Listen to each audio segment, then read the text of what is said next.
শিক্ষার্থীবৃন্দ, আজকের অনলাইন শ্রেণী কার্যক্রমে তোমাদেরকে স্বাগত জানাচ্ছি। আমি তোমাদের সাথে রয়েছি এই বিভাগের অর্থাৎ অর্থনীতি বিভাগের সহকারী অধ্যাপক তাপস কুমার দত্ত। তোমাদের যেহেতু কোর্স শুরু হয়েছে, আমরা প্রথম থেকেই পাঠদান প্রক্রিয়া পরিচালনা করব। আজকে তোমাদের সাথে আমি রয়েছি ব্যষ্টিক অর্থনীতি নিয়ে। তো ব্যষ্টিক অর্থনীতির প্রথম দিকের একটি অধ্যায়, সেটি হচ্ছে ভোক্তার আচরণ। এই ভোক্তার আচরণ নিয়ে তোমাদের সাথে আজকে আমি আলোচনা করার প্রয়াস পাচ্ছি। ভোক্তার আচরণ ইংরেজিতে বলা হয় কনজিউমার। ভোক্তাকে কনজিউমার ইংরেজিতে বলা হয়, অর্থাৎ আচরণ, বিহেভিয়ার।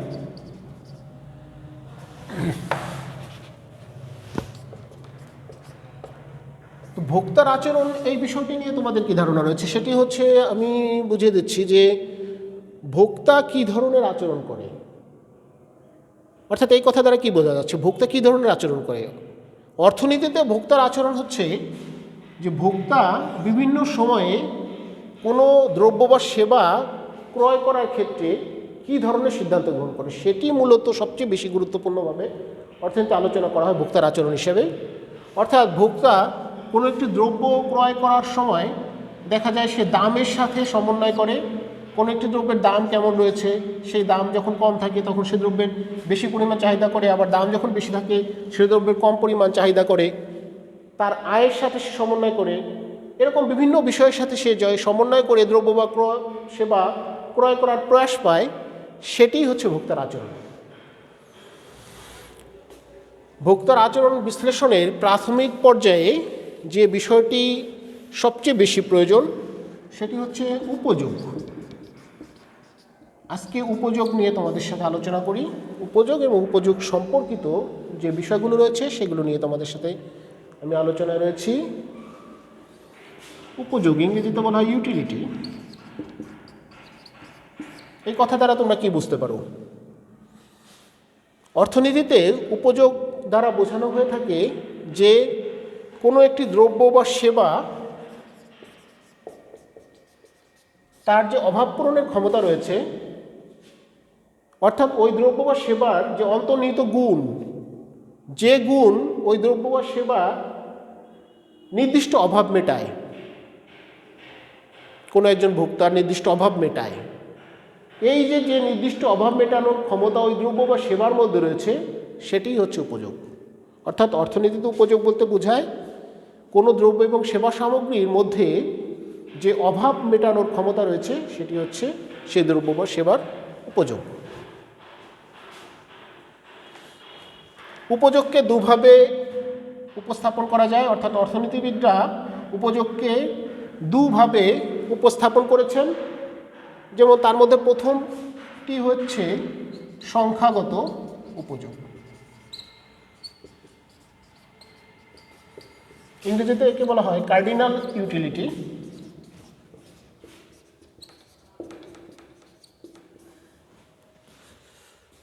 উপযোগকে যদি পরিমাপের প্রয়োজন হয় এবং তা যখন সংখ্যার মাধ্যমে পরিমাপ করা হয় তখন তাকে কার্ডিনাল ইউটিলিটি বলা হয়। এটি হচ্ছে অর্থনীতিবিদ আলফ্রেড মার্শাল প্রথমে উপযোগ পরিমাপের ক্ষেত্রে এই ধারণাটি প্রণয়ন করেছিলেন। তার বক্তব্য হচ্ছে উপযোগকে পরিমাপ করার প্রয়োজন রয়েছে, অর্থাৎ কতটুক একজন ভোক্তা একটি দ্রব্য থেকে কতটুকু পরিমাণ উপযোগ পাচ্ছে এবং তার উপযোগের পরিমাণ বাড়ছে, বিভিন্ন সময় বাড়বে না কমবে, সেটি পরিমাপ করার যদি প্রয়োজনীয়তা দেখা দেয় তাহলে কিভাবে পরিমাপ করতে হবে। তিনি তখন এই ধারণাটি প্রণয়ন করেন যে সেটিকে সংখ্যার মাধ্যমে পরিমাপ করা সম্ভব। অর্থাৎ উপযোগের একটি এককের কথা তিনি বলেন, সেই এককের তিনি নাম দেন হচ্ছে ইউটিল। অর্থাৎ উপযোগকে ইউটিলের মাধ্যমে পরিমাপ করা যাবে এবং সেই ইউটিল হবে নির্দিষ্ট সংখ্যা। যেমন আমি যদি উদাহরণ হিসেবে ধরি যে একজন ভোক্তা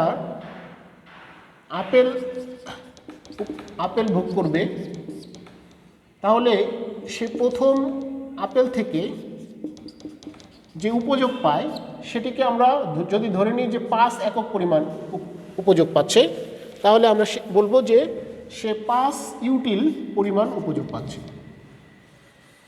আবার যদি সে দ্বিতীয় আপেল ভোগ করে, প্রথম আপেল ভোগ করার পরে আরেকটি আপেল ভোগ করে, তাহলে তার উপযোগের পরিমাণ স্বাভাবিকভাবে বাড়ার কথা। অর্থাৎ সেক্ষেত্রে আমরা যদি ধরে নিই যে 7 ইউটিল এটি সে ভোগ করে।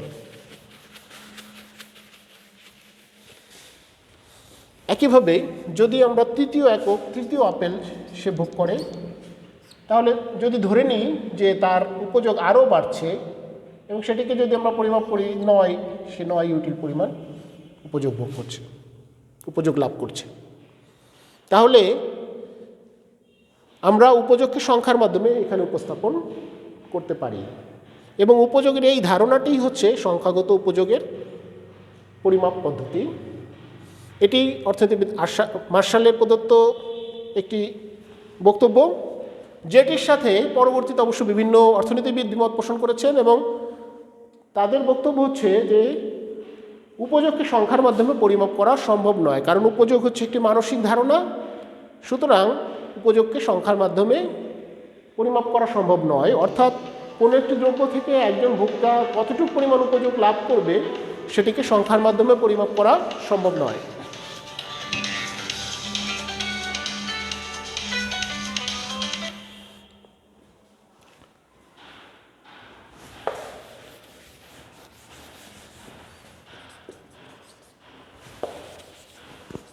যাদের বক্তব্য হচ্ছে উপযোগ সংখ্যার মাধ্যমে পরিমাপযোগ্য নয়, তারা উপযোগের যে ধারণাটি, উপযোগ পরিমাপের যে ধারণাটি উপস্থাপন করেন সেটি হচ্ছে পর্যায়গত উপযোগ।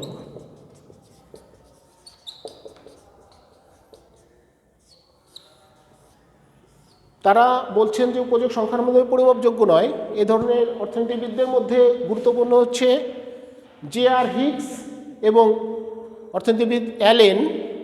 এই দুজন হচ্ছে খুবই গুরুত্বপূর্ণ অর্থনীতিবিদ। এই পর্যায়গত উপযোগ ধারণা বিশ্লেষণের ক্ষেত্রে তারা অগ্রগণ্য ভূমিকা পালন করেছেন। তাদের বক্তব্য হচ্ছে উপযোগকে সংখ্যার মাধ্যমে পরিমাপ করা সম্ভব নয়, পর্যায়গতভাবে পরিমাপ করা যাবে। সেটি কিভাবে? অর্থাৎ একজন ভোক্তা বিভিন্ন দ্রব্যগুচ্ছ থেকে, যেমন প্রথম দ্রব্যগুচ্ছ, দ্বিতীয় দ্রব্যগুচ্ছ, তৃতীয় দ্রব্যগুচ্ছ, এ ধরনের বিভিন্ন দ্রব্যগুচ্ছ থেকে সে যে উপযোগ লাভ করবে সেটিকে ক্রম অনুসারে সাজাতে হবে, অর্ডার বা ক্রম অনুসারে সাজাতে হবে। অর্থাৎ first order, second order, third order ইত্যাদি।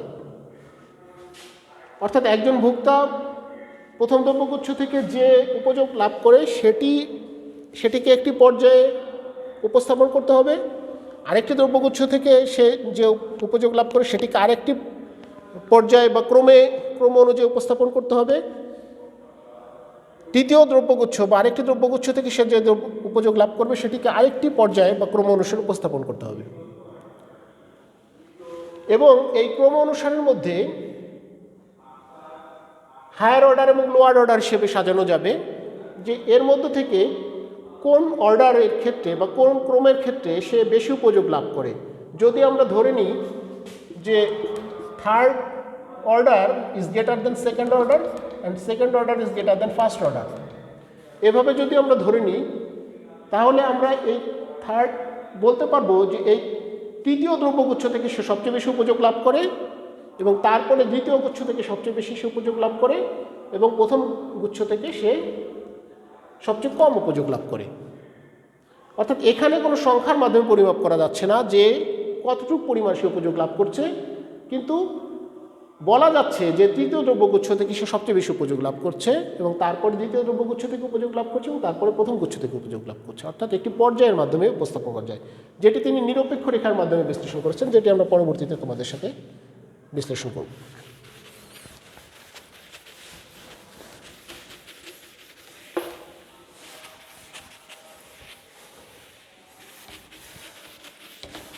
তাহলে উপযোগের সংখ্যাগত পরিমাপ পদ্ধতি এবং উপযোগের পর্যায়গত পরিমাপ পদ্ধতি এ সম্পর্কে তোমাদের ধারণা আশা করি পরিষ্কার হয়েছে।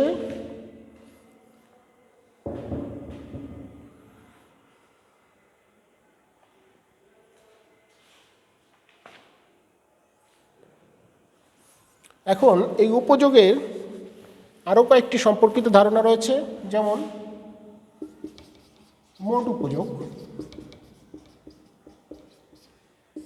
আরেকটি ধারণা রয়েছে গড় উপযোগ, এবং আরেকটি ধারণা রয়েছে প্রান্তিক উপযোগ। মোট উপযোগ, প্রথমে আমরা আসি মোট উপযোগ এই ধারণাটিতে। মোট উপযোগ, টোটাল ইউটিলিটি, অর্থাৎ একজন ভোক্তা সর্বমোট কতটুকু পরিমাণ উপযোগ লাভ করে সেটি যদি পরিমাপের প্রয়োজন হয় তাহলে কীভাবে সেটি পরিমাপ করা যাবে। আমরা একটি উদাহরণের সাহায্যে দেখি যে একজন ব্যক্তি কোনো একটি দ্রব্যের প্রথম একক, দ্বিতীয় একক এবং তৃতীয় একক পরিমাণ সে ভোগ করে, এবং আমরা এই বিভিন্ন একক থেকে সে যে উপযোগ লাভ করে সেটিকে যদি সংখ্যার মাধ্যমে আমরা দেখাই, যে প্রথম একক থেকে সে 5 ইউটিল পরিমাণ উপযোগ লাভ করে এবং দ্বিতীয় একক থেকে সে 6 ইউটিল পরিমাণ উপযোগ লাভ করে এবং তৃতীয় একক থেকে সে 7 ইউটিল পরিমাণ উপযোগ লাভ করে। তাহলে খুবই সরল একটি বিষয় যে মোট উপযোগ হচ্ছে সে এই 3টি একক থেকে মোট কতটুকু পরিমাণ উপযোগ লাভ করছে সেটিকে একত্রে যোগ করে দিতে হবে। অর্থাৎ প্রথম একক থেকে সে কতটুকু উপযোগ লাভ করছে, দ্বিতীয় একক থেকে সে কতটুকু উপযোগ লাভ করছে এবং তৃতীয় একক থেকে সে কতটুকু উপযোগ লাভ করছে, এই 3টে বিষয়কে একত্রে যখন অ্যাডিশন করা হবে অর্থাৎ যোগ করা হবে তখন মোট উপযোগ পাওয়া যাবে। এরপরে আমরা আসি গড় উপযোগ এই ধারণাটিতে।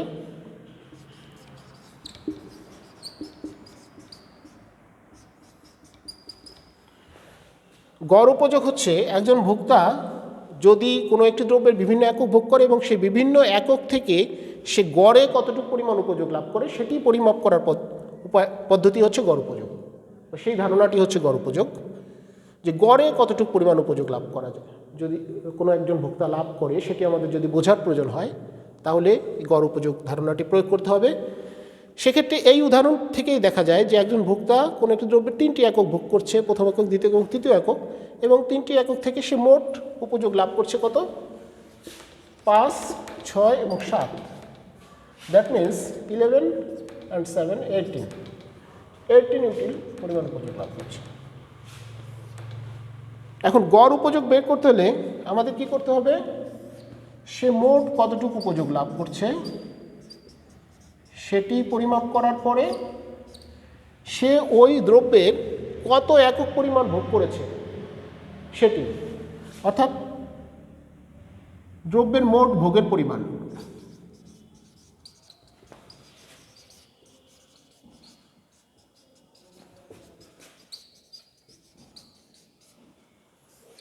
অর্থাৎ এখানে দেখা যাচ্ছে যে 3টি একক মানে 3 একক পর্যন্ত ভোগ করেছে, সুতরাং মোট উপযোগ হচ্ছে 18 এবং সে ভোগের পরিমাণ হচ্ছে 3, সুতরাং তার গড় উপযোগ হচ্ছে 18/3 হচ্ছে 6।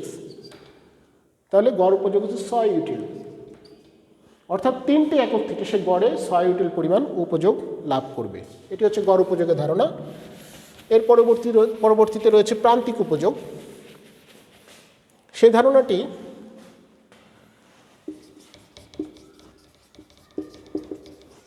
এটি অর্থনীতিতে খুবই একটি অত্যন্ত ব্যবহৃত ধারণা। প্রান্তিক উপযোগ, মার্জিনাল ইউটিলিটি।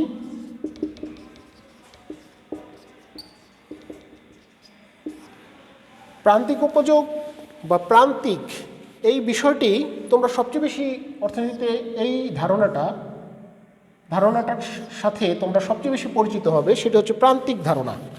অর্থাৎ আমরা অর্থনীতিতে কোনো জটিল বিষয় বিশ্লেষণ করার ক্ষেত্রে এই প্রান্তিক ধারণাটা সবসময় প্রয়োগ করে থাকি, এবং উপযোগের ক্ষেত্রে সেটি তোমরা দেখতে পাচ্ছ যে এখানে প্রান্তিক উপযোগ এটি পরিমাপ করার প্রয়োজন দেখা দিচ্ছে। অর্থাৎ প্রান্তিক ধারণাটা হচ্ছে অতিরিক্ত একক থেকে যা লাভ করা যায়। উপযোগের ক্ষেত্রে প্রান্তিক উপযোগ হচ্ছে একজন ভোক্তা কোনো একটি দ্রব্য ভোগের ক্ষেত্রে সর্বশেষ একক থেকে যে পরিমাণ উপযোগ লাভ করবে সেটি হবে তার প্রান্তিক উপযোগ।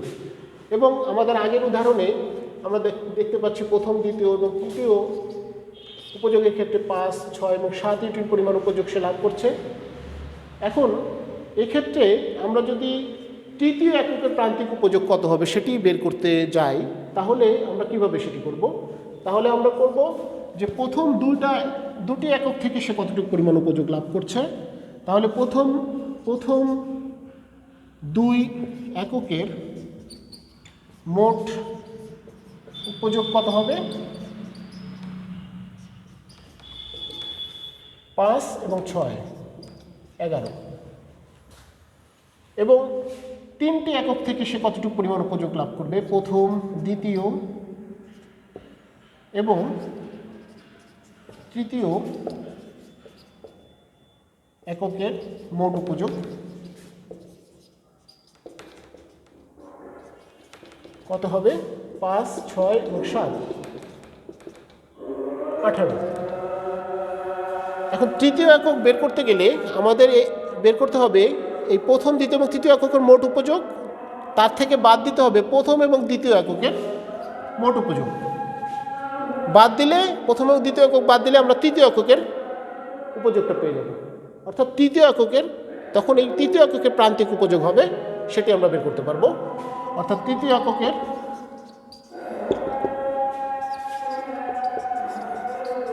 প্রান্তিক উপযোগ সমান 3টি একক থেকে সর্বমোট সে যতটুকু উপযোগ লাভ করে এবং প্রথম 2টি একক থেকে সে যতটুকু উপযোগ লাভ করে, এই দুটিকে মাইনাস করলে পাওয়া যাচ্ছে 7 একক পরিমাণ। এই 7 একক হচ্ছে তৃতীয় এককের প্রান্তিক উপযোগ। একইভাবে আমরা দ্বিতীয় এককের প্রান্তিক উপযোগও বের করতে পারবো। সেটা কীভাবে? আমরা প্রথমে এবং দ্বিতীয় এককের মোট উপযোগ বের করব এবং তার থেকে প্রথম এককের উপযোগ বিয়োগ করব, তাহলে আমরা দ্বিতীয় এককের প্রান্তিক উপযোগ বের করতে পারবো। এভাবে আমরা কোনো একটি দ্রব্য ভোক্তা ভোগ করার ক্ষেত্রে যতগুলো একক ভোগ করবে তার যে কোনো এককের প্রান্তিক উপযোগ আমরা বের করতে পারবো। তবে প্রান্তিক উপযোগ সাধারণত সর্বশেষ এককের প্রান্তিক উপযোগ বের করা হয় এবং এক্ষেত্রে আমরা দেখতে পাচ্ছি যে ওই নির্দিষ্ট ভোক্তা 3টি একক দ্রব্য ভোগ করে এবং সেক্ষেত্রে তৃতীয় এককের প্রান্তিক উপযোগ আমরা বের করলাম, যে সেটি হচ্ছে 7 ইউটিল পরিমাণ। এভাবে আমরা যে কোনো দ্রব্যের প্রান্তিক উপযোগ বের করতে পারব। এবং প্রান্তিক উপযোগকে একটি সূত্রের মাধ্যমেও দেখানো সম্ভব, সেটি দেখাচ্ছি তোমাদেরকে।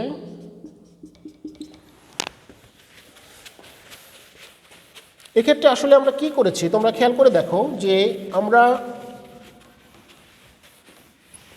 দেখেছি যে মোট উপযোগের কতটুকু পরিবর্তন হয়েছে।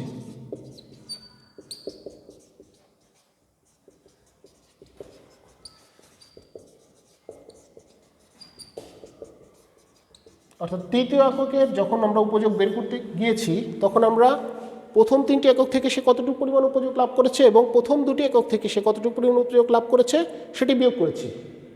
অর্থাৎ মোট উপযোগের কতটুকু পরিবর্তন হয়েছে সেটি আমরা বের করেছি। এর সাথে আমরা কি করেছি, সে 3টি একক থেকে যতটুকু পরিমাণ উপযোগ লাভ করে এবং প্রথম 2টি একক থেকে সে যতটুকু পরিমাণ উপযোগ সেটি বের করেছে। অর্থাৎ এক্ষেত্রে আমরা ওই দ্রব্য সে ভোগের ক্ষেত্রে কতটুকু পরিবর্তন করেছে সেটি আমরা বের করেছি। অর্থাৎ দ্রব্য ভোগের পরিমাণের পরিবর্তন।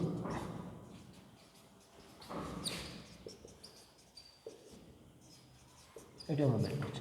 এই সূত্রের সাহায্যে আমরা যে কোনো দ্রব্যের প্রান্তিক উপযোগ বের করতে সক্ষম হব। অর্থাৎ এখানে পরিবর্তন হচ্ছে টোটাল ইউটিলিটি কতটুকু পরিবর্তন হচ্ছে এবং টোটাল কোয়ান্টিটির কতটুকু পরিবর্তন হচ্ছে। এই সূত্রের মাধ্যমেও প্রান্তিক উপযোগ বের করা সম্ভব।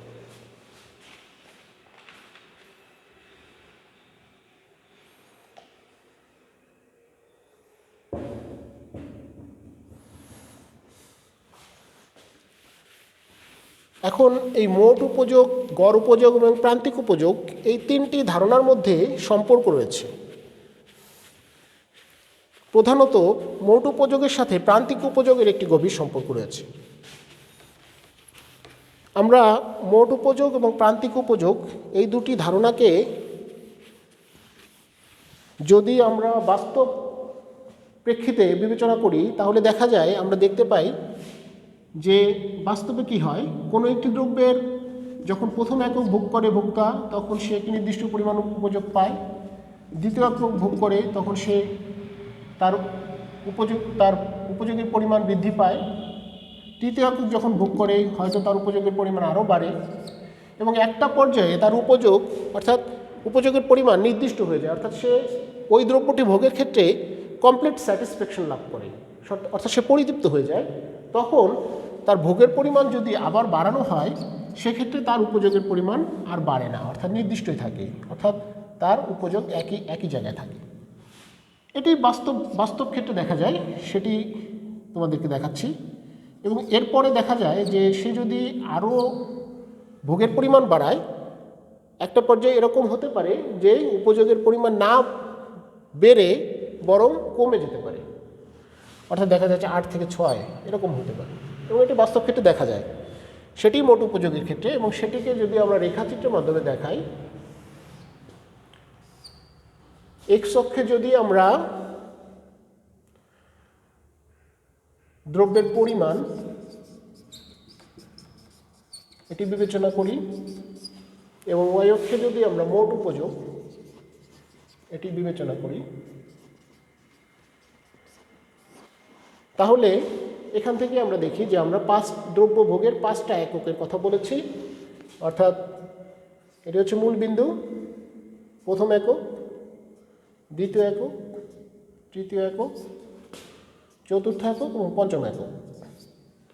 উপযোগের ক্ষেত্রে কি ঘটেছে যে প্রথমে সে 5 ইউটিল পরিমাণ উপযোগ লাভ করেছে, আমরা ধরলাম 5, একই পরিমাণ যদি ধরি 10, একই পরিমাণ যদি ধরি 15, তাহলে প্রথম ক্ষেত্রে সে 5 উপযোগ লাভ করেছে, দ্বিতীয় ক্ষেত্রে 7, আমরা 5 এবং 10-এর মাঝখানে একটি বিন্দু হবে 7, সেটি ধরলাম, তৃতীয় ক্ষেত্রে 8, 7-এর পরে আরেকটি বিন্দু হবে 8, চতুর্থ ক্ষেত্রে একই জায়গায় রয়েছে অর্থাৎ 8ই থাকবে, এবং পঞ্চম ক্ষেত্রে দেখা যাচ্ছে 6, আবার 6 হয়ে যাচ্ছে। এখন এই বিন্দুগুলোকে যদি আমি একত্রে দেখাই, যে প্রথম এককের সাথে রয়েছে 5, অর্থাৎ প্রথম এককের সাথে 5, দ্বিতীয় এককের সাথে 7, দ্বিতীয় এককের সাথে 7 আরেকটি বিন্দু, তৃতীয় এককের সাথে 8 আরেকটি বিন্দু, চতুর্থ এককের সাথে 8 অর্থাৎ একই জায়গায় থাকবে, চতুর্থ একক একই জায়গায় থাকবে, পরিবর্তন হবে না, এবং পঞ্চম ক্ষেত্রে দেখা যাচ্ছে আরও কমে যাচ্ছে, অর্থাৎ 6 হয়ে যাচ্ছে পঞ্চম ক্ষেত্রে, আমরা যদি দেখি 6। তাহলে আমরা এখানে বেশ কয়েকটি বিন্দু পাচ্ছি। আমরা যদি ধরি এটি হচ্ছে এ বিন্দু, এটি বি বিন্দু, এটা সি বিন্দু, এটি ডি বিন্দু এবং এটি ই বিন্দু, তাহলে এ সংমিশ্রণের ক্ষেত্রে আমরা প্রথম একক এবং ইউটিলিটির পরিমাণ হচ্ছে 5, দ্বিতীয় ক্ষেত্রে দ্বিতীয় একক ইউটিলিটির পরিমাণ হচ্ছে 7, তৃতীয় ক্ষেত্রে 3 একক ইউটিলিটির পরিমাণ হচ্ছে 8, চতুর্থ ক্ষেত্রে 4 একক ইউটিলিটির পরিমাণ হচ্ছে একই 8, এবং পঞ্চম ক্ষেত্রে 5 একক এবং ইউটিলিটির পরিমাণ হচ্ছে এক্ষেত্রে কমে যাচ্ছে 6। তাহলে আমরা এ বি সি ডি এবং ই 5টি বিন্দু পাচ্ছি। এই 5টি বিন্দুকে যদি আমি মূল বিন্দু থেকে যাই, আসি এভাবে যদি আমি যোগ করে দিই, এখানে এইভাবে বৃদ্ধি পাচ্ছে সি বিন্দু পর্যন্ত, এবং ডি বিন্দুতে এসে একই থাকছে, অর্থাৎ এটি একটি সমান্তরাল রেখার মতো হবে, এবং পরবর্তীতে ডি থেকে ই বিন্দুর ক্ষেত্রে এটি আরও কমে যাচ্ছে, অর্থাৎ এরকম হবে, অর্থাৎ রেখাটা এই ধরনের একটি রেখা হবে। এটি হচ্ছে মোট উপযোগ রেখা, টোটাল ইউটিলিটি কার্ভ। সুতরাং মোট উপযোগকে আমরা রেখাচিত্রের মাধ্যমে এভাবে দেখাতে পারি। আমরা এখন প্রান্তিক উপযোগকেও রেখাচিত্রের মাধ্যমে দেখাতে পারি, গড় উপযোগকেও আমরা রেখাচিত্রের মাধ্যমে দেখাতে পারি।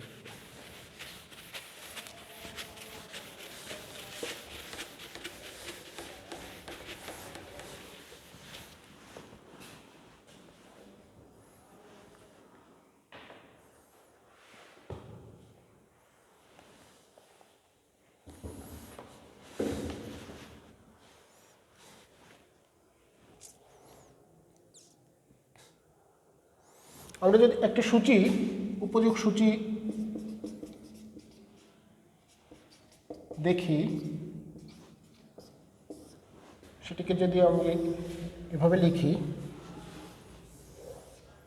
একটি ছক আকারে বা একটি টেবিল আকারে এই উপযোগ সূচিটাকে সূচিকে যদি আমি উপস্থাপন করি,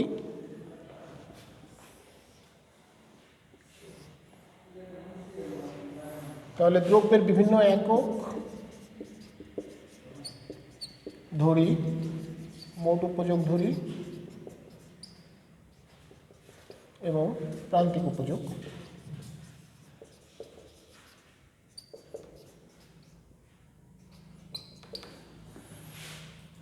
আমরা দ্রব্যের আগের উদাহরণ থেকে 5টি একক ধরেছিলাম, 1, 2, 3, 4, 5 এরকম বিভিন্ন একক আমরা ধরতে পারি।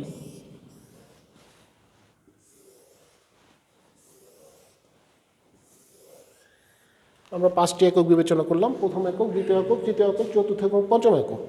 এবং আমরা এটা আনুমানিকভাবে আমরা ধরে নিচ্ছি যে এক্ষেত্রে যদি আমরা এভাবে ধরি যে প্রথমে সে 25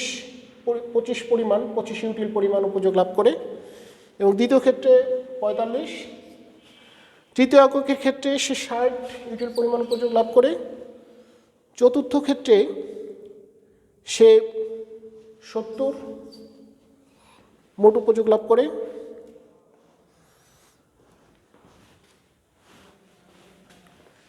চতুর্থ ক্ষেত্রে আমরা ধরে নিচ্ছি যে তার উপযোগের পরিবর্তন হয় না, অর্থাৎ স্যাটিসফ্যাকশন লাভ করে, সেক্ষেত্রে তার উপযোগ 60ই থাকে।